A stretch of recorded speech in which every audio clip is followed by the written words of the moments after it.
संतांची प्रतिज्ञा जीवनामध्ये नेहमी खरी होत असते. व्यावहारिक दृष्टीने जर विचार केला, तुम्ही आपण प्रतिज्ञा करतो, पण काका तुमची आमची प्रतिज्ञा ही पूर्ण तत्वाला जात नाही. बघा ना, एखादा माणूस संसाराला वैतागला, बायकोचं त्याचं भांडण झालं की तो लगेच सहज म्हणून टाकतो, मी आजपासून घरला येणार नाही. सकाळपासून संध्याकाळपर्यंत घराच्या बाहेर थांबतो, संध्याकाळी पोटाला भूक लागली का बिना बोलवण्याचा घरी येतो. सांगण्याचं तात्पर्य एकच आहे काका, व्यावहारिक माणसानं केलेली प्रतिज्ञा ही पूर्ण तत्वाला जात नसते. त्याच पद्धतीने राजे लोक प्रतिज्ञा करतात, पण राजे लोकांची प्रतिज्ञा पूर्ण तत्वाला जात नाही. म्हणून महाराज म्हणतात ना, उदंडाची झाले जन्मोनिया मेले होनिया गेले रावर. अनेक झाले, अनेकांनी प्रतिज्ञा केल्या, परंतु एकाचीही प्रतिज्ञा पूर्ण तत्वाला गेली नाही. बघा ना, जगाच्या पाठवरती सर्वात श्रीमंत राजा रावण होता. राजा रावणासारखी श्रीमंती या जगात नाही काका. किती वैभव होतं त्याच्याकडे. लंके माझी घरे किती ती ऐका, सांगत असे संख्या जैशी तैशी. 5 लक्ष घरे पाषाणाची जेते, 7 लक्ष ते विटेबंदी. कोटी घरे काशा आणि तांब्याची, शुद्ध कांचनाची 7 कोटी. एवढं ऐश्वर्य जरी राजा रावणाकडे होतं काका, तरी सुद्धा राजा रावणाची प्रतिज्ञा पूर्ण झाली नाही. कारण राजा रावणाच्या सुद्धा 3 प्रतिज्ञा होत्या. काय 3 प्रतिज्ञा होत्या? राजा रावणाची पहिली प्रतिज्ञा होती खारा समुद्र गोड करेल. दुसरी प्रतिज्ञा स्वर्गाला शिडी लावेल.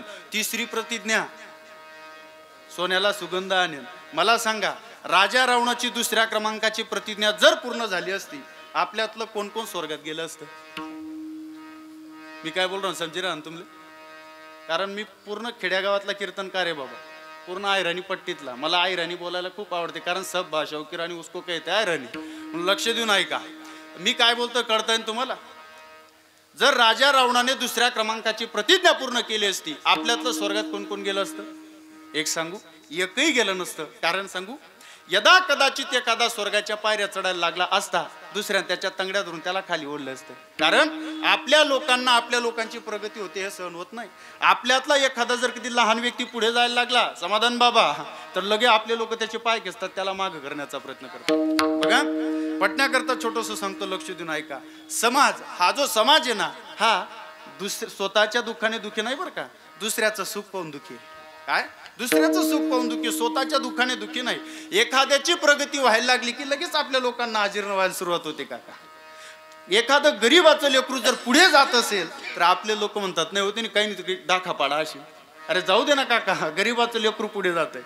आपल्या लोकांना आपल्या लोकांची प्रगती सहन होतच नाही बाबा. बघा, मी एक नेहमी विनोदानं दृष्टांत सांगत असतो, लक्ष देऊन ऐका. एका माणसाचं पोट दुखायला लागलं, तुम्ही म्हणसान बाबा नुसतं हसडा लिहिली बुवा, तसं नाही बरं का. मला पुढचा मुद्दा पण सांगायचा आहे. एका माणसाचं पोट दुखायला लागला, धुळ्याच्या डॉक्टरकडे आला. धुळ्याच्या डॉक्टर साहेबांकडे आल्यानंतर त्यानं सांगितलं, म्हणजे डॉक्टर साहेब माझं पोट दुखतंय. डॉक्टर म्हणे रात्री काही आंबट चिंबट खाल्लं का? म्हणे नाही. म्हणे काही कच्चं पक्क खाल्लं का? म्हणे नाही. म्हणे मग काही जड वजन उचललं होतं का? म्हणे नाही. म्हणे मग काही खड्डा मासा तिरपा तारपा पायपडी घेता का तुम्हाला? म्हणे नाही. म्हणे मग तुम्हाला घरमा कोण दुखस का? म्हणे नाही. म्हणे कार बो माई कधीपासून दुख राही ना? त्यावेळेला आनं सांगितलं, म्हणे काय नाही हो, आमना चुलत भाऊनी 3 बिघा वावर विकतली तर 13 रुपये दुख राहिले. डॉक्टर हुशार होता. ऐका, निवड हसण्यावरती घेऊ नका बरं का. डॉक्टर हुशार होता काका. डॉक्टर त्यानं बाहेर सजेल होता. डॉक्टरने एक चिठ्ठी काढली, चिठ्ठीवरती औषधी लिहून दिल्या. आणि औषधी लिहून दिल्यानंतर काका यानं विचारलं, म्हणे औषधी काय? म्हणे वाचिली, चिठ्ठीत लिहिलेलं.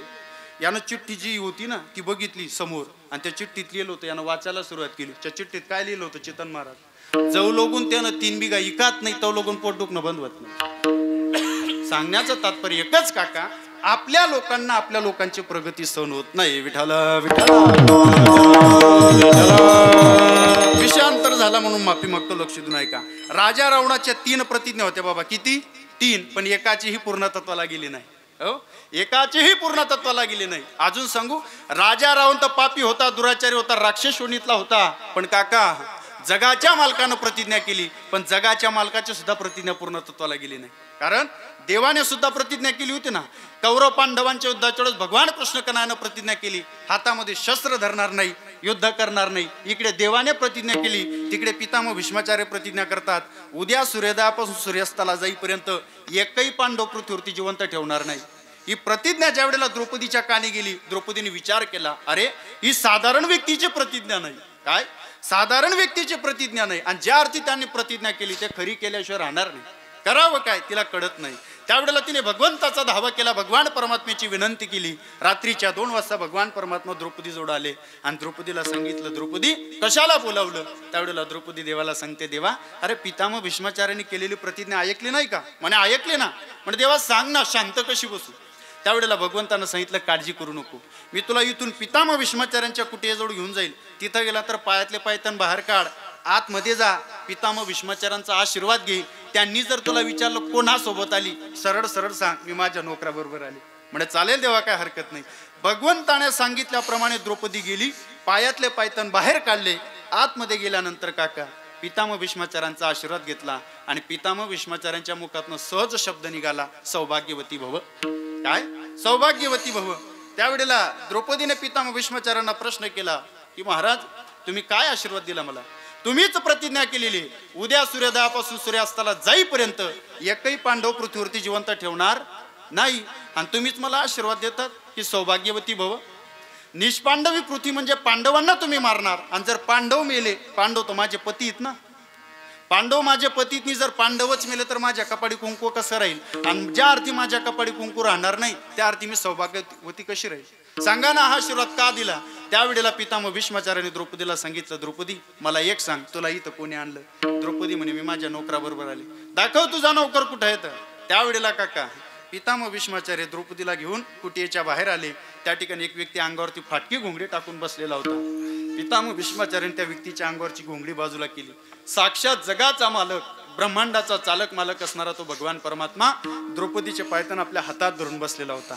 हे दृश्य ज्या वेळेला पितामह भीष्माचार्यांनी पाहिलं, पितामह भीष्माचार्यांच्या डोळ्यांना अश्रूंच्या धारा लागल्या आणि द्रौपदीला म्हणायला लागले, द्रौपदी अगं माझ्यासारखे 1000 भीष्म होऊन गेले तरी पांडवांचा केस वाकडा होणार नाही, कारण त्यांच्या पाठीशी जगाच्या मालकाचा आशीर्वाद आहे. दुसरा दिवस उजळला, युद्ध आरंभ झालं. त्या युद्धामध्ये पितामह भीष्माचार्यांनी शेवटचा बाण धनुष्याला जोडला. तो बाण अर्जुनावरती सोडणार, अर्जुन त्या बाणानं मरणार. हे ज्या वेळेला भगवान परमात्म्याच्या लक्षात आलं काका, त्यावेळेला भगवान परमात्म्याने हातामध्ये सुदर्शन चक्र घेतलं.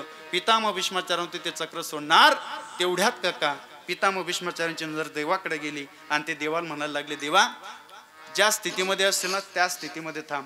आठव देवा, युद्धापूर्वी काय प्रतिज्ञा केली होती? देवा तूच प्रतिज्ञा केली होती ना, हातामध्ये शस्त्र धरणार नाही, युद्ध करणार नाही. पण देवा हातामध्ये शस्त्रही घेतले आणि युद्ध करण्यासाठी तयारही झाला. सांगण्याचं तात्पर्य एकच काका, माझा दृष्टांत संपला. सांगण्याचं तात्पर्य एकच, जगाचा मालक होता, ब्रह्मांडाचा चालक मालक होता, पण काका जगाच्या मालकाला सुद्धा प्रतिज्ञा टिकवता आली नाही. काय? जगाच्या मालकाला सुद्धा प्रतिज्ञा टिकवता आली नाही. मग काहू महाराज, जिथे जगाच्या मालकाची प्रतिज्ञा पूर्ण होत नाही तिथे संत प्रतिज्ञा करतात. मग जिथे देवाची पूर्ण होत नाही तिथे संतांची होते का? तर संतांची प्रतिज्ञा 100% पूर्ण तत्वाला जात असते. काय? पूर्ण तत्वाला जात असते. उदाहरण जर कधी बघायचं असेल, पितामह भीष्माचार्यांनी प्रतिज्ञा केली आयुष्यभर ब्रह्मचारी राहील, मर्यापर्यंत ब्रह्मचार्य तो खंडित होऊ दिलं नाही. याच्यावरनं कळतं बाबा की संतांची प्रतिज्ञा 100% पूर्ण तत्वाला जात असते. म्हणून